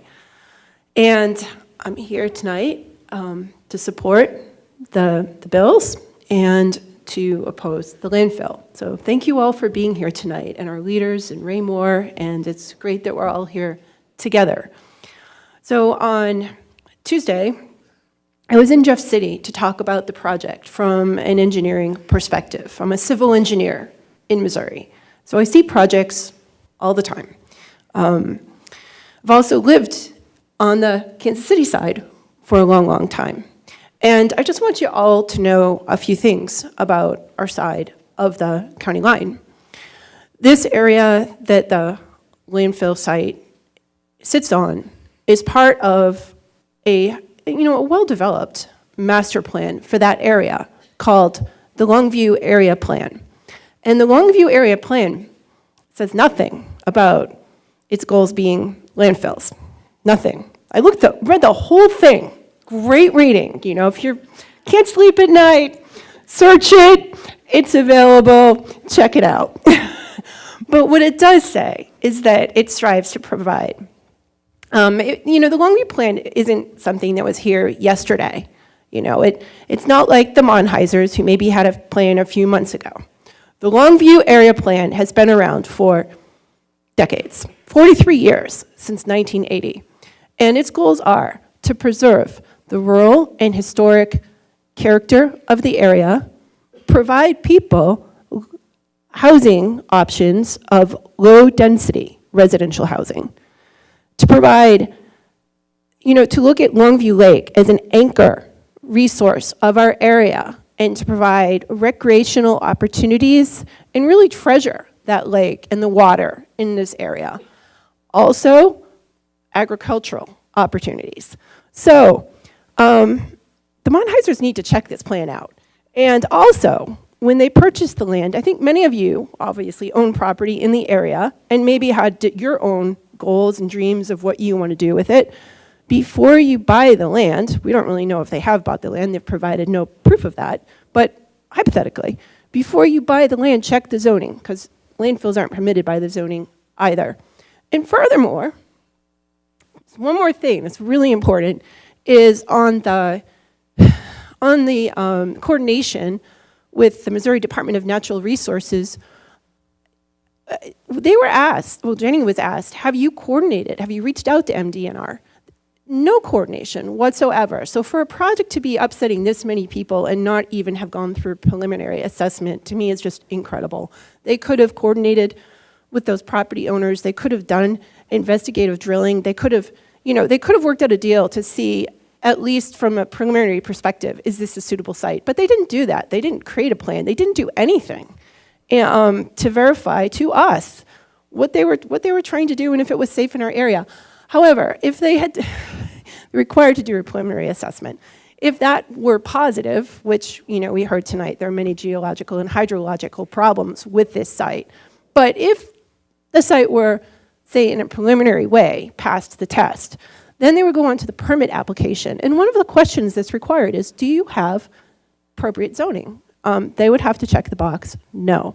And that leads me to tell you that these bills are so important, because if this proponent did go for a zoning change from low-density residential, which prohibits landfills, all the way up to industrial, that's a pretty big jump, which would permit landfills.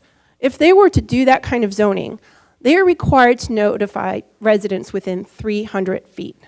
So I would get notified, but a lot of people wouldn't, and that's how it could, kind of quietly slip through the system. So I think this mile is, you're right on point.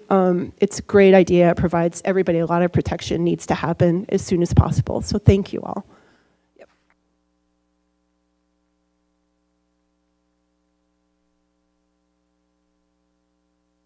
Good evening. My name is Mike Gullius. I live at 1602 Grandshire Drive in the Creekmore subdivision. We call ourselves the mini or baby Creekmore because we have 3 streets and less than 40 homes for now. Anyway, and if you want to really be up to it, we're a quarter mile south of Madison and County Line. I am for the bills that are being passed and opposed to this landfill. I have the honor, or had the honor, of living in San Diego, less than 10 miles from a landfill, the major landfill. And it's no fun. And over the years, the city council would pass ways to get the land cleansed or the smell to go away. But if you put lipstick on a pig, it's still a pig, okay? So I look over the sea of all these people here, and a lot of people are my age. I'm here as a retirement resident, moved away from California, Arizona, to be close to my grandchildren. My 5-year-old granddaughter is going to be attending the elementary school just a catty corner from the supposed landfill. I don't want that. I don't want that for any child. I think what we need to do is leave things better for children. Leave them so they can have something nice to have.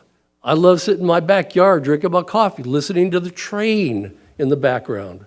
I love listening to the ducks, seeing the winter geese. I love all that stuff. I don't want a landfill. Neither do you folks. So we need to take care of that issue. Now, Mr. Alford, I'm extending this to you, sir, because you are probably one of the highest representatives in this room. I would like you to create a committee to investigate this.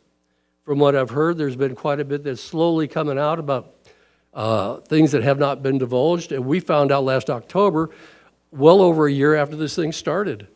So if any regulations or policies or laws have been circumvented, please investigate those and hold those responsible and give them the consequences they need. Thank you.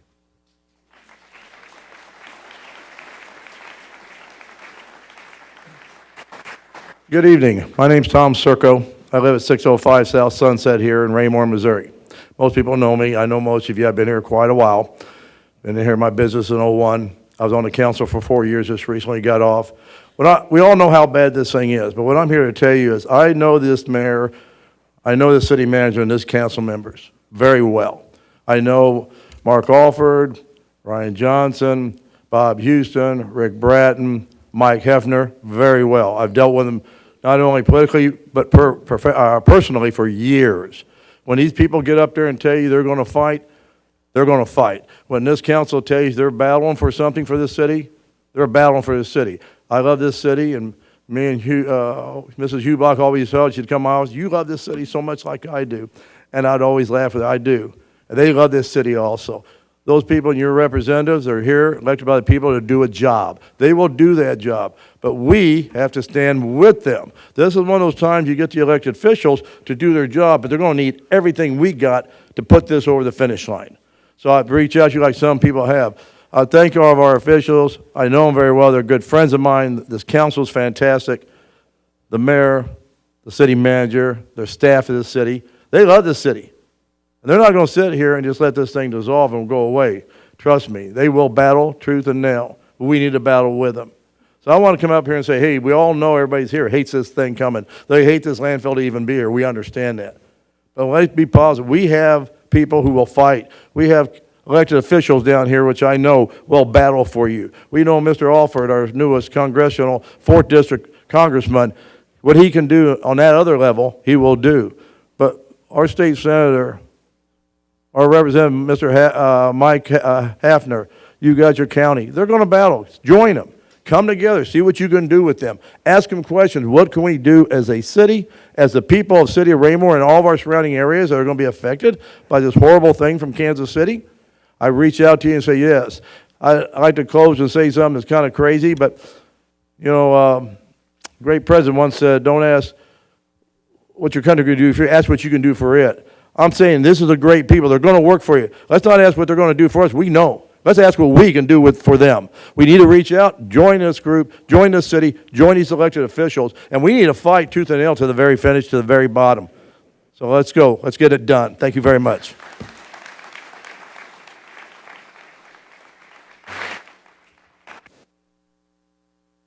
Hello, I'm Victor Skolovic II, and I live at 2213 Southwest Morris Drive in Lee Summit, Missouri. I don't come to you with any qualifications or credentials, but as a father and a resident. And my kids go to Summit Point. My 6-year-old who has asthma just started kindergarten there. And I can't imagine having a landfill right across the street from them.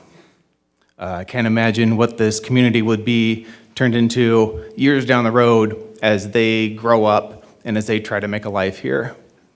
They'd certainly move away, and I don't want to see that. So I stand in support of this action, as well as the Senate and the House bills.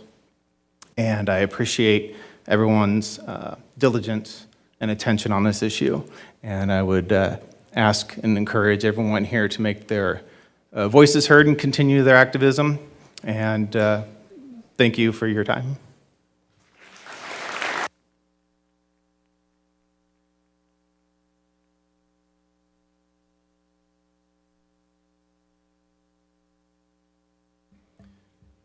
Anyone else would like to step forward and speak in favor of Bill 3783 and in opposition to the landfill?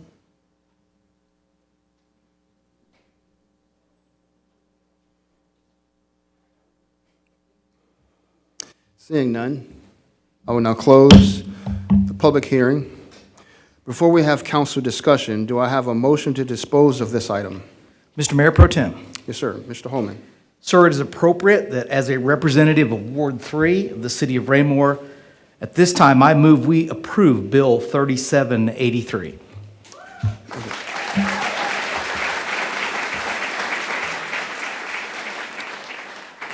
Is there a second? I will absolutely second this motion. Thank you.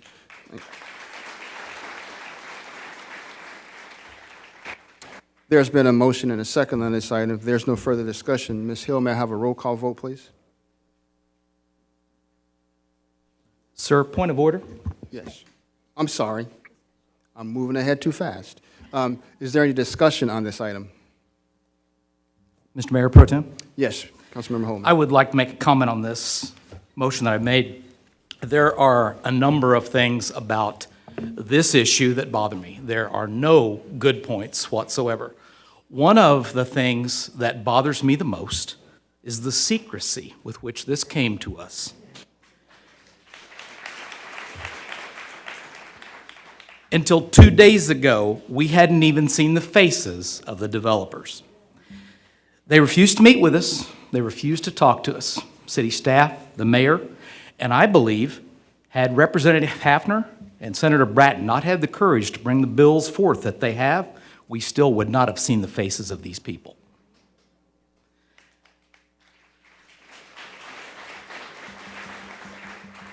As Mayor Pro Tem Townsend said Tuesday at Jeff City in the Capitol, they've run a covert cloak and dagger operation. The process should be open and transparent.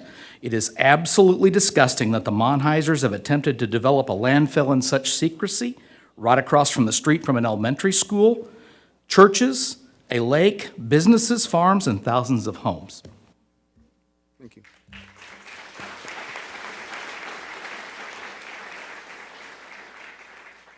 Councilmember Barber. Thank you, Mayor Pro Tem. I attended the committee meeting on Tuesday. Thank you, Representative Hafner. Appreciate you bringing this forward. I've got some facts. I asked about some facts. Some things were said. Jennifer Monheiser told the legislators in Jeff City they'd already purchased 500 acres of land. That's a fact. She said that.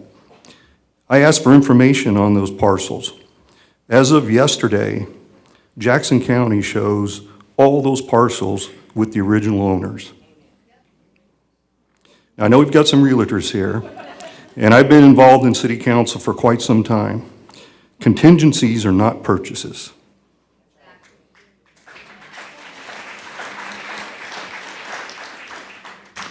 I just wanted to bring that fact forward. Thank you. Councilmember Burke. Thank you, Mr. Mayor Pro Tem. Incidentally, if you're in your 30s and you went to Ray-Pec High School, we spent 6 weeks teaching all of the ninth graders about water quality and water. We talked about hydrocarbons, fecal coliform, talked about heavy metals, we talked about nitrates, we talked about calcium. We did water testing and they had to figure it out like Encyclopedia Brown. But a fact is, this landfill is an environmental threat. It's devastating to the entire region. Engineering and geology reports, even the Missouri Department of Natural Resources, all indicate that this is not a suitable situation for a landfill. The water table is just 30 feet below the ground. The EPA says that every landfill leaks. Every one of these lights, when they get broken in a landfill, mercury. Pollution does not adhere to the municipal boundaries, and a landfill in this location would have undeniable negative impacts on the environment. Thank you.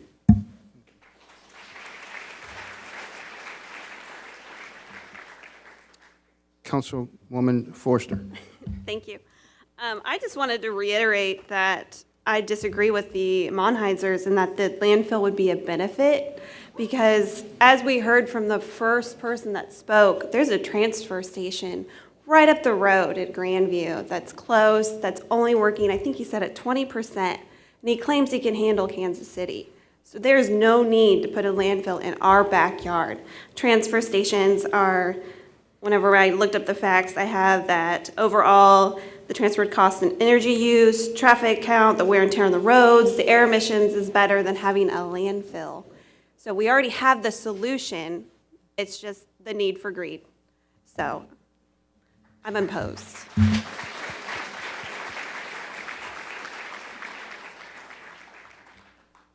Councilwoman Abdelgawad. Thank you, Mr. Mayor Pro Tem. I'll piggyback on what Councilmember Forrester said in that we have heard from industry professionals over and over again that there is not a need for a landfill in the Kansas City area. And beyond that, if there was a need for a landfill in the Kansas City area, it should be a regional discussion. It should begin with studies.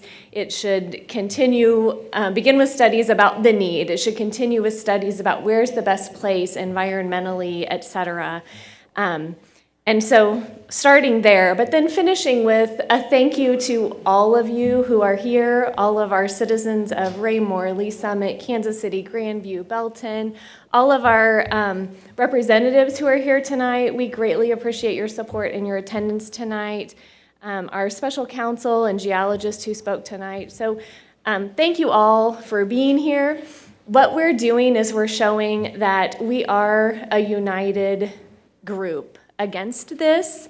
We have resolutions passed from the city of Raymore, Lee Summit, Grandview, Belton, and Peculiar.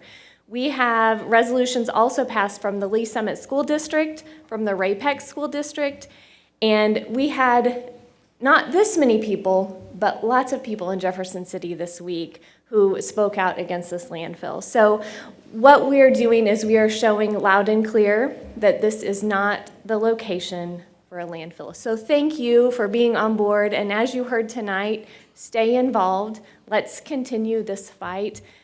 Our step tonight is really, a lot of steps have already happened, but our step tonight is the first official step, but we can't stop there. Thank you, sir. Thank you.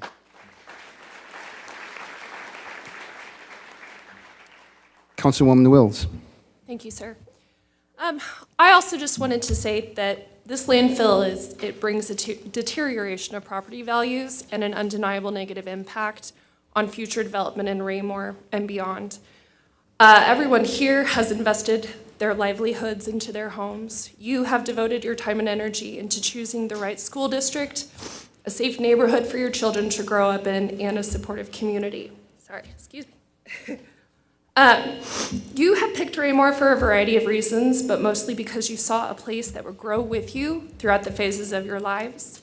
You do not deserve to have the community that we have worked collaboratively to create ripped away from you because of the Monheisers and their team of 17 lobbyists telling our legislators that they are a small, family-owned business trying to live their dream. The dream that they are peddling is a nightmare for not only our community, but also for those that surround us. We cannot let someone who is self-serving dictate the future of our home. Thank you, sir.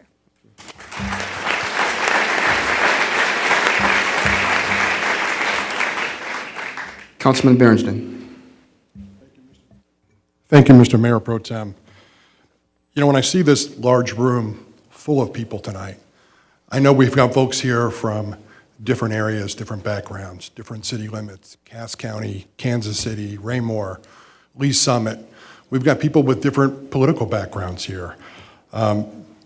Folks, we're up against a giant. This landfill, through its life cycle, is going to be $1 billion plus project. And the only way that we can beat it is what people have said over and over and over tonight, is that we've got to stick together and work as a community here to do this. It's encouraging to see everybody set aside self-interest and partisan politics to come together tonight for this. It's wonderful. I just want to encourage us to keep working together. Please write those letters. Please send those emails. We can beat them if we work together as a community, as a city, as elected officials, and as citizens to protect this great area, this great city that we've all created for ourselves. So thank you again, and please keep your foot on the gas and keep going. Thank you.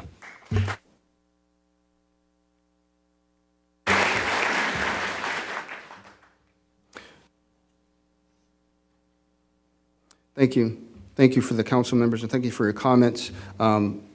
I could add to that, but I won't, because you all have eloquently addressed and articulated the sentiments of this room, as well as Mayor Turnbow. So again, thank you for your comments. There has been a motion and a second on this item, so at this time, I'll entertain a roll call vote. Ms. Hill, please. Councilmember Abdelgawad? Yes. Councilmember Barber? Yes. Councilmember Berenson? Yes. Councilmember Burke? Yes. Councilmember Forster? Yes. Councilmember Holman? Yes. Mayor Pro Tem Townsend? Yes. Councilmember Wills? Yes. As this item is an emergency bill, Ms. Hill, could you please conduct the second reading of Bill 3783 in its entirety?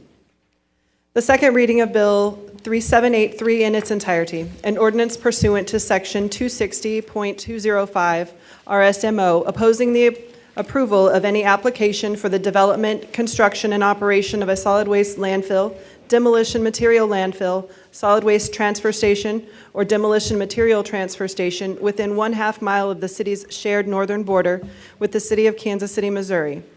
Whereas Section 260.205, subsection 9 of the revised statutes of Missouri prohibits the Missouri Department of Natural Resources from issuing a permit for the operation of a solid waste disposal area designed to serve a city with a population of greater than 400,000 located in more than one county, if the site is located within 1/2 mile of an adjoining municipality without the approval of the governing body of such municipality. And whereas Section 260.205, subsection 9 of the revised statutes of Missouri further provides the responsible governing body in defense of the lives and livelihoods of the residents and business owners of Raymore and their collective prosperity, shall conduct a public hearing within 15 days of notice, shall publicize the hearing in one newspaper with general circulation in the municipality, and shall vote to approve or disapprove the land disposal facility within 30 days after the close of the hearing. And whereas the city has gathered and investigated credible, uncontroverted evidence between July of 2022 and the present, the city has exposed an orchestrated effort to covertly begin the development of a pernicious landfill, identified as the Flying H landfill by representatives of the developer, without consideration of the well-being of the children, homeowners, and businesses in its immediate proximity on land adjacent to the current northern border of Raymore, Missouri, bounded by 155th Street, 150 Highway, Horridge Road, and Peterson Road, expanding the enormity of approximately 960 acres within the city limits of Kansas City, Missouri. And whereas, in full compliance with Section 260.205, subsection 9 of the revised statutes of Missouri, the City Council has conducted a public hearing and has determined that the development, construction, and operation of the proposed landfill is not only immoral, but would have irrefutable, encumbering, and lasting effects, resulting in a devastating impact on the current and future residential development and growth of all surrounding developments, both within and outside of Raymore, including stalled construction of new homes, plummeting property values, and increasing vacant properties, resulting in a devastating impact on our tax base and therefore our regional schools, police department, and fire response. In addition to ruinous environmental consequences for up to 5 miles, including but not limited to noxious odors, hazardous dust and dirt, leachate pollution into groundwater, increase in pest, vermin, animals, and constant noise within close proximity to residences, schools, churches, recreational lakes, and waterways, and ignoring obvious and modern best practices of utilizing the small footprints and technical advantage of transfer stations within large populous regions, and the need for a regional approach to the location of landfills in non-populous rural areas. And whereas the city has worked tirelessly in attempt to dissuade the reckless and unconscionable development, construction, and operation of a landfill through multiple avenues, including legislation to expand the impacts of Section 260.205, subsection 9, to a full mile so as to further protect and defend the interests of families, business owners, and the children of Raymore, and promote a regional cooperative approach to an important but volatile issue. Now therefore be it ordained by the City Council of the City of Raymore, Missouri as follows. Section 1, opposition. The City of Raymore opposes the development, operation, and construction of any solid waste landfill, demolition material landfill, solid waste transfer station, or demolition material transfer station on land adjacent to the current northern border of Raymore, Missouri, or within 1/2 mile of the northern border of Raymore, Missouri, bounded by 155th Street, 150 Highway, Horridge Road, and Peterson Road, containing approximately 960 acres and located all within the city limits of Kansas City, Missouri. Section 2, authorization. The city manager, mayor, and staff are authorized to notify the authorized representatives of the Missouri Department of Natural Resources that the city has voted to oppose the solid waste landfill, demolition material landfill, solid waste transfer station, or demolition material transfer station, or application for the same at the locations identified herein pursuant to Section 260.205, subsection 9 of the revised statutes of Missouri, and to take all reasonable and appropriate steps to further object to any application for same. Section 3, effective date. The effective date of approval of this ordinance shall be coincidental with the mayor's signature and attestation by the city clerk. Section 4, severability. If any section, subsection, sentence, clause, phrase, or portion of this ordinance is for any reason held invalid or unconstitutional by any court of competent jurisdiction, such portion shall be deemed a separate, distinct, and independent provision, and such holding shall not affect the validity of the remaining portions thereof. Section 5, emergency reading. Due to the need to affirm this action as soon as possible, the mayor has authorized this as an emergency reading. Duly read this first time this 16th day of February 2023. Be it remembered that the above ordinance was approved and adopted the 16th day of February 2023 by the following vote. Thank you. Do I have a motion to dispose of this item? Mr. Mayor Pro Tem. Councilmember Holman? Sir, I again move that we approve this reading of Bill 3783. Thank you. Is there a second? I will second the motion. Thank you. There's been a motion and a second on this item. Is there any further discussion on this item? Hearing none, Ms. Hill, would you please call a roll call vote? Councilmember Abdelgawad? Yes. Councilmember Barber? Yes. Councilmember Berenson? Yes. Councilmember Burke? Aye. Councilmember Forster? Yes. Councilmember Holman? Yes. Mayor Pro Tem Townsend? Yes. Councilmember Wills? Yes. Thank you. The motion passes unanimously.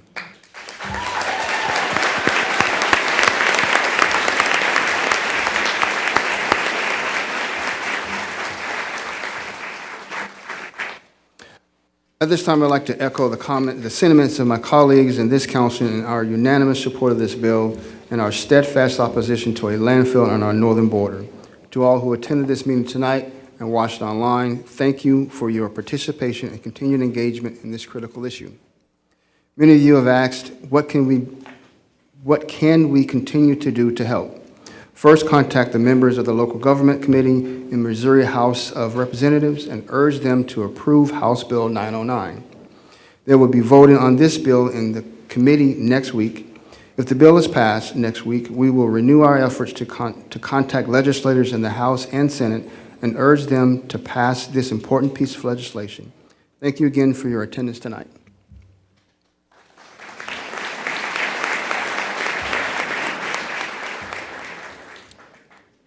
If there's no further business this evening, I will entertain a motion to adjourn. Mr. Mayor Pro Tem. Yes, Councilmember Holman. At this time, I move that we adjourn this special session of the City Council of Raymore. Is there a second? I'll second the motion. Thank you. There's a motion and a second on this item. Could I have a roll call vote? Councilmember Abdelgawad? Yes. Councilmember Barber? Yes. Councilmember Berenson, Yes. Councilmember Burke, Yes. Councilmember Forster, Yes. Councilmember Holman, Yes. Mayor Pro Tem Townsend, Yes, Councilmember Wills. Yes. we are adjourned.